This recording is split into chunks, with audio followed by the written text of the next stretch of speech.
বিতর্ক যেন কিছুতেই পিছু ছাড়ছে না কন্নড় সিনেমার রকস্টার যশ অভিনীত বহুল প্রতীক্ষিত ছবি টক্সিকের টিজার প্রকাশের পর ছবিটির বিরুদ্ধে নারী বিদ্বেষী মানসিকতার প্রচারের অভিযোগ তুলেছিলেন নেটিজেনদের একাংশ।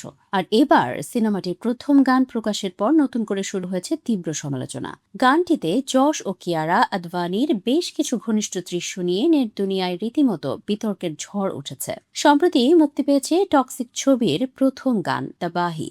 গানটিতে যশ ও কিয়ারার অনস্ক্রিন রসায়ন এবং আবেগঘন অভিনয় যেমন অনেক দর্শককে মুগ্ধ করেছে, ঠিক তেমনই তৈরি করেছে কড়া সমালোচনাও। কিন্তু একটি গ্যাংস্টার অ্যাকশন ছবিতে কেন এই রোমান্স নিয়ে এত আপত্তি? ইন্টারনেট দুনিয়ায় এই গানটি নিয়ে তীব্র মিশ্র প্রতিক্রিয়া দেখা দিয়েছে। তবে দর্শকদের একটি বড় অংশ অবশ্য এই ফ্রেশ এবং নতুন জুটির কেমিস্ট্রির প্রশংসায় পঞ্চমুখ। ভক্তদের মতে কেজিএফ খ্যাত যশের পাশে কিয়ারাকে দারুণ মানিয়েছে এবং এই সিনেমার সবচেয়ে বড় আকর্ষণ হতে যাচ্ছে এই জুটির রসায়ন। কিন্তু গানটি নিয়ে সমালোচকদের আপত্তি ঠিক অন্য জায়গায়। অনেকের মতে একটি পুরো দস্তুর অ্যাকশন ঘরানার সিনেমার প্রথম গান হিসেবে এত বেশি ঘনিষ্ঠ দৃশ্য একদমই অপ্রয়োজনীয় ছিল।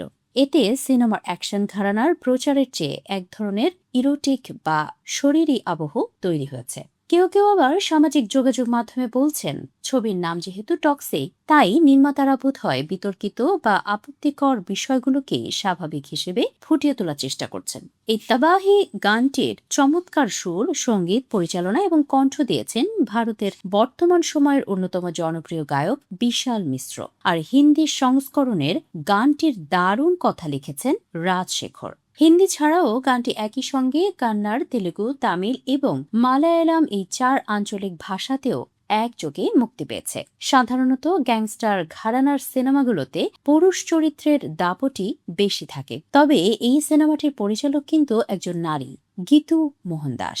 তাই এই ছবিতে নারীদের কতটা গুরুত্ব দেওয়া হয়েছে তা সিনেমাটি থিয়েটারে মুক্তির পরই স্পষ্ট হবে। সব ঠিক থাকলে আগামী 26শে আগস্ট বড় পর্দায় ধামাকা দেখাতে আসছে টক্সিক।